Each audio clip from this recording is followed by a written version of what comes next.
Individual outputs, or an output job file. The PCB editor has three separate mechanisms for configuring and generating output. First is individually. The settings for each output type are stored in the project file.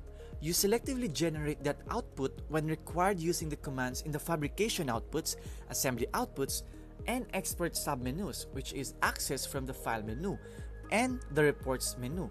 Second, using an output job file. The settings for each output type are stored in an output job file, which is dedicated output settings document that supports all possible output types. These outputs can be then generated manually or as a project release.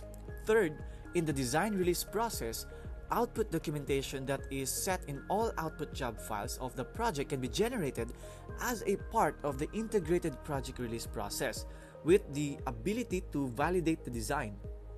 Now, an output job file allows you to configure each output type, configure their output naming, format, and output location.